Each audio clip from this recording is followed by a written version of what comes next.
starring six-time Super Judah. What's goody? Thank you. Great introduction. Wow, it's my guy, Mills. What's up, my guy? We got here Mr. Steve Claggit in the building as well. Salute to Steve Claggit in the building. What's going on, Steve? What's happening, man? Nice to talk with you. Nice to meet you. We also got here the one and only Super Zab Judah. Oh, yeah. Nice. What's up, Zab? What's up, Steve? How you doing, brother? I'm good, man. Going strong. Still going strong. Man, I know, man. I'm seeing you. I'm watching you. You know what? I kind of, when the fight was announced and the fight was made, and they told me about who was fighting, I told them, I said, listen, let me tell y'all something. You can go back and watch this too, Claggit. I said, let me tell y'all something. If he's the same guy that I remember that I used to spar with, he's gonna be a problem. I said he gonna shock the world, and that's no joke. I told him that weeks ago before your fight even happened. That's true. Yeah, I appreciate that, Zab. Yeah. And I mean, it's a tough game, man. You know how it is. Tough game. I coulda, shoulda, woulda. I know I can do better, so it is what it is. So let's talk about how you guys met. You and Zab and we met years ago when I was doing my training camp when I was still competing. You know, I think Steve was starting out, right on Steve, if I'm not correct. If I'm correct. Yep. Yeah, he was starting out. He was coming in, so you know, Ibn used to bring him in the gym, and he used to say, "Yo, can I put him in on the tail end of your work?" And you know, and I used to put him in with me. He used to every time he got better and better and better, and I would watch him and go, "He gonna be good. He gonna be good," just because of the determination that he had. You know what I'm saying? From back then, I knew. I said, "Yeah, if he keep it up." And then when they had announced the fight, I said, "Who?" Steve. I said, "Oh nah, that's gonna be a problem. That's gonna be a problem. If he's still the same guy, that's gonna be a problem." And sure enough, we here today. I appreciate that, champ. I appreciate that. So do you remember meeting Zab Judah, and how was it, you know, when you first met him? Of course. That was a big moment in my boxing life. I just went to show up at the gym and do some work. I wanted to watch Zab, and then they ended up asking me if I want to do some rounds. And I was like, yeah, like I watched Zab when I was a kid. I always, you know, he was one of my idols growing up. I watched him. He's a champion. It was an honor to get in the ring and spar with him. I just showed up to, you know, check out the training. And then, what do you know, we ended up working together. He had me in there. Man, it's a long time ago, but I learned a lot from Zab, and I never got to say this to him, so it's nice. I tell him I really appreciate it all. He taught me so much game in the ring and just showed me, you know, what a champion does, how to peak the training camps, how to prepare, how to organize. Like he did it right, and then I learned a lot from Zab. So I'm happy. I'm thankful to be, you know, in the spot I'm in. Now, was that the first world champion you have ever been able to lace him up with? I had worked with Urbano and Teom because I had just gone to L.A. and sparred at the wild card with him. But that was like a couple weeks before I went to Vegas and I got to work with Zab. Like it was that was a good trip for me, I guess, you know? Another level. Yeah. Well, you know how that was another level, right? Everybody knows. So yeah, it's cool, man. Real fast. He's fast. Got to learn, man. That's the name of the game. Get it, spar up, see who you can work with, get better and better. Right. Yes. Right. Yes. He's definitely somebody I could tell guys that Steve definitely was there from day one, and day two he's still here and he's still doing good. He's still shocking the world because he went through what he had. Steve is one of the guys that I can really say paid his dues. He paid his dues in the boxing game, and he earned and deserves to be where he's at today, and even higher. You know what I mean? Definitely. Appreciate that. So obviously, I kind of want to, dive back a couple weeks, with your last fight with Teofimo Lopez, and then I also want to talk about, Kesan Davis's last opponent that you beat in the ring, um, and kind of like have a nice boxing conversation with us upon this. But first and foremost, when it comes down to your performance with Teofimo Lopez leading up to the fight and all that, how was training camp? Was it a good weight cut? Weight cut was good. Training camp was tough. I do my training camps in a different city, so I travel a little bit, get my work in. My coach lives in Montreal, and that's where I do my training camps. Get the good sparring, get the good work in, but it's hard being away from home. So it was good, but I can do it better. And the fight was an eye-opener because I know what I can do, and I know what I did, and I can do more than that. Now, that's what the game is like. It's not about perfect. It's about getting better. So I'm just I'm sticking to it. I'm not done yet. So it was a good experience, but I can do better than that. So now I'm hungry to run it back, do it again, do it right. So it's clear to hear that you definitely want a rematch out of this fight, right? Yeah, but I also know he's probably not gonna take a rematch. He doesn't. Why? Why would he? You know the politics of the game, Zab. These guys, he's got the title, so he can fight who he wants to. There's no point from a business standpoint for him to take a rematch with me. It wasn't, one of those fights where it's controversial decision. Like, that's why it's hard for me to even talk about. But would I take a rematch? Absolutely. I'm dreaming of it. But I also know the politics of the game. So I got to earn my spot back, and I got to build back up until the point where I can demand a rematch. But would I like one? Absolutely. If the rematch was here today, what would you do different in the fight? I would stick to the pace that I was doing. I changed paces in the middle of the fight, and I started to, second think, and I didn't know if I was doing the right thing, so I kind of switched stuff up, and I didn't need to. I needed to just keep doing what I was doing, but just press even more. And now I would, a lot of stuff. I would go to the body more. I would put my combinations together with power. I would change the tempo, not fight at the same pace the whole time. But this is where, after the fight, we live and learn. So now back to the drawing board, step it up now. But I know a whole lot of things that I would do differently in the fight. So, people said that, we got a lot of praises of, how much toughness you have, durability, how much punch output you bring to the table in this last fight. But, going into Teofimo, a lot of people are saying that, he's not much of a puncher at 140 pounds. Could you talk about his punching power among some of the other guys that you've been able to be in the ring with? Because us fans would like to know. You kept coming. You kept coming the whole time. So I'm just wondering. He's a sharp puncher for sure. He's an athlete. Remember that I fought at welterweight too, so I fought a little bit heavier. I fought a lot of big punchers. He was a sharp athlete, and he did the right thing, and he outpointed me. And then that's where I learned, because it's not always about hitting the guy as hard as you can. It's not always about just, sometimes you get somebody trying to hit you as hard as they can, and you make a miss. It turns into a game of fencing. You got to be smart. It's not just a fight. It's not a street fight. There's game to it, so you have to be smart, and that's why it's tricky for me to say what I would do differently. I would change everything. But, it was good being in there with the top of the division right now, and I see what I need to do, see what I need to add. So I'm learning, man. Just still getting better.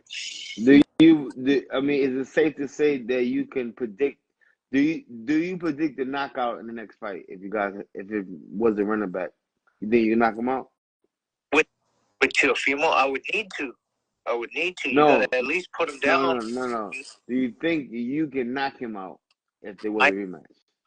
I know I can because I have power that I haven't shown yet, and that's where they say it's an internal journey. So I'm working on my ability to let go of the power, and when I let go of the power that I know I have, I will knock out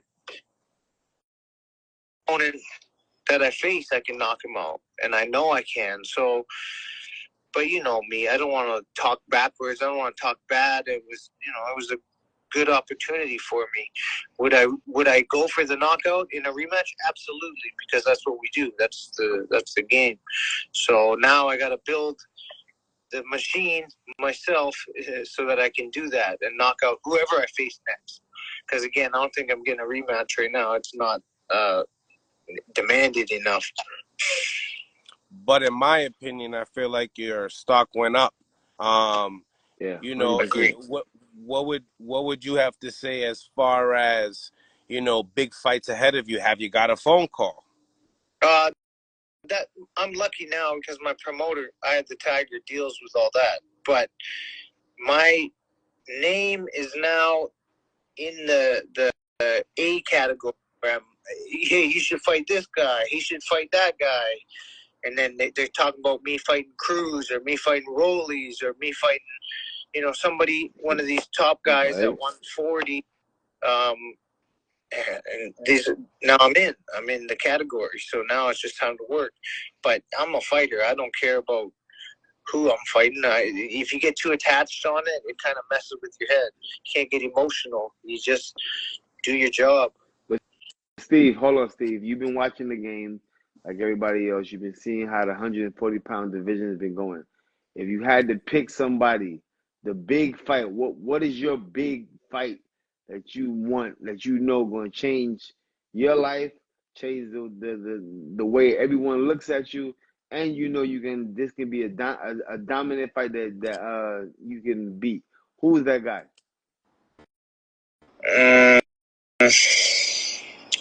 Well, I want a rematch. Cruz would be a great fight, and I believe I'm technically more sound than Rollins. So there's 3. But yeah, I don't know. You know me. I'm not a shit talker. I don't need to. Any of the top 5 guys, I'm in. Any top 10. Let's show, because it's not about the opponent, it's about myself. It's about what I do, how I show it, and I know I can beat anybody, and I need to keep building and the right dance partner, as they say, the fight that puts you on. I mean, I don't know which one it is yet. I don't know. I would love to fight any of the top guys because that's what I do. I fight. I've never been a guy to call exact people out because, I don't know, it's not personal. You can't take it personal. But any of the top 10 guys, I would love any of those fights. Rematch, Cruz, Rollies. There was talks of a Josh Taylor fight. Catterall is talking bad about me, so that's another fight. I don't know, man. Anybody. Regis, you got. You got to mention Matias. You have to, right? Yeah, Matias. It's a opportunity. Pero as well. That's what I mean. Everybody. You're in a solid division. What you gotta say, Zab, Steve? my bad, Zab. Hold on, Steve. Steve, how good did it feel when the top A-list fighters started saying your name? How good did it feel? For sure, yeah, exactly. That it was. Stock went up. Well, yeah, and then that's when okay, he's in the category. So it felt like my lifetime of hard work is coming together. Okay, now I'm in I'm in the talks. I'm in the rankings. I'm up there. So it motivated me, and now I want to put in more work because I can do better than that. And that's not me. That's not my best. That's why. But the game's not about perfect. It's about gradual improvement. So I'm staying hungry, but this motivated me for Zab. When I heard I get the fight, and then people start talking about I should fight this guy, that guy, it's like a lifetime of hard work. Yeah. It gives you the okay, you're doing good. So I was motivated. Zab, in your opinion, what's Claggit's best attribute when it comes to his skill set? So back when I used to work with him, you know, we loved to work with him for his aggressiveness. He was aggressive and relentless, nonstop. He would come nonstop, no matter what. He would keep coming. That's what I remember him for. You know what I mean? So I knew that if he was that same guy today in 2024 with the new modern skills, everything put together, he's going to be phenomenal. And just like I said he was going to be a force. I said by the time this fight is over, they're going to know who Steve Claggit is. And look, everybody knows who he is. Hey, you heard it. You heard it first right here on Before Champ with Zab. That is true. Yeah. Appreciate it. Zab was calling that. Now, I mean, we seen the fight. Teofimo was hitting you with everything in the kitchen sink, right? And you didn't budge whatsoever. When it comes down to fighters nowadays not being able to, you know, put it all on the line, you know, your stock just went up. You know, if you got knocked out, your stock would have went right down, right? Talk about the importance for the younger fighters coming up that was in your position, that opportunity that you took advantage of. Perseverance pays off, so you don't quit just because it got tough. There was like a curse on boxing, undefeated records. Everybody wants an undefeated record, but what happens when you inevitably take a loss? Now you're done. That it's not about perfect. Not everybody can do that. So I feel like you have to keep going. It's not about, okay, I'm done. I lost. Now I take my ball. I go home. What about the perseverance? You got to see it through. And when things didn't go my way, the only opportunity that I had was to keep going. I either quit, but boxing's my whole life. I'm not going to quit. So I keep going. And now I feel great because, like Zab's, I got the shot, and now I'm it's something I worked my whole life for, and now I got the opportunity to do it. It's not over yet. I'm ready to go again.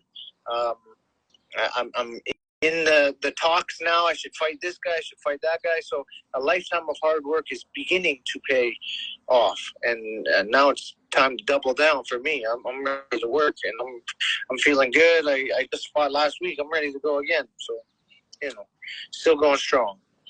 Now, just, obviously covering the sport and hearing about you, it seemed like you picked up the sport late, and you matured a lot on the job. I believe you suffered a KO in your third bout. No, I was early to boxing. I started when I'm 11. I turned pro as soon as I turned 19, and I went. I think it was 13-0 before I got defeated, but I traveled across the world, and I learned the hard way about how to travel and fight, because I went and I fought in the Philippines. I didn't realize how tough it was to cut weight and go on the road. Oh, not the road, go on the plane. And, this is all experience. Now, later in life, I have the experience. I know what it is to travel. I know what it is to cut weight when you're traveling. I know how far you go makes a difference. So I learned. And the game's not about perfect. It's about perseverance. It's about getting better. So I'm not worried about, ups and downs. That's going to happen. I'm not going to quit. I'm still going. So you have, is it 8 losses now, Claggit? Yeah. Do you when you rate Teofimo Lopez among some of these guys that defeated you, where does he land on that bracket when it comes to skills and the guys who defeated me? Everyone's a different situation. Everyone's a different it's case by case, fight by fight. Guys who defeated me, I'm worried about how to get better because of what I didn't do when I lost that fight. How to get better. It's not about focusing on the negative. This guy beat me. This guy is better. No. It's about getting better and improving. The game's not over. The race is not over. It's still going. So I'm not worried about that. I'm forward. So where does going back to the question, where does Teofimo Lopez land on that category as far as IQ is concerned? He's a smart fighter because he knows how to keep the momentum, how to keep the play. When everyone in the venue's cheering for you, you press it. When the other guy's got a moment, you got to shut it down. How to use the momentum of the room. So there's a lot to it. Boxing's a tricky game because it's an opinion-based decision, which means if you can convince the judges with the room either on your side or against your side, now that judge says, okay, I think that guy won. So it's a real tricky game because you got to be able to persuade people. But you know what is undeniable? A knockout or a knockdown. So you got to do more to get it done, and that's what I know. Right. You have one, Zab? Or should I go? All right. No. So my next one would be so you defeated the guy that Kesan Davis fought. What do you think about Kesan Davis's performance with his opponent? And also, do you feel like you'll be fighting him in the future? I think that you might be his opener at 140 pounds. What would you think? I would love to fight Kesan because, okay, he was talking bad about me. And I thought I knew him from Vegas and we were friends. I thought we were cool. But I don't know. Maybe I don't know what the situation is. All I know is I had him on Facebook for a while. I thought we were cool. But I thought I'd met him sparring or something in the gym. I don't know, though. It's a connected world. So maybe I never even met him. But he's talking bad about me. And then he went and fought Madueno. Madueno was bigger than him, but he did good. Like he was sharpshooting and he did the right thing. Won the fight. That's what you're supposed to do. And I thought Madueno had a bad plan. He seemed a little desperate, like he was coming in a little over aggressive, taking too many punches. But would that change a fight? I don't know. It's situational. I would love the Kesan Davis fight too, because why not? That's a big name. I mean, when people make noise, it makes sense. So that fight, absolutely. Do you what type of fight do you think that would be with you and Kesan? Only the fight would tell. Only the fight would tell. You don't know because it depends on what each guy brings, style they bring, what they went through training camp, what brings out of them. There's a lot. It's layered. But I know that I would bring my best. That's for sure. I like it. I like it a lot. Claggit, I appreciate you for tapping in. Also, make sure you circle back with us when you have your fight date. You know what I mean? We would like to cover it and continue. And God bless and keep going and working hard on what you do. Yes, sir. Hey, I appreciate that a lot, man. And don't hesitate. Don't hesitate, Steve. Don't hesitate. When you got something to say and you want to get that message out there to the peoples, Before Champ is your page. Let's go, my guy. Hey, I appreciate that big time. I hope all is well, Champ. Yeah, I appreciate everything. I'll see you guys both soon.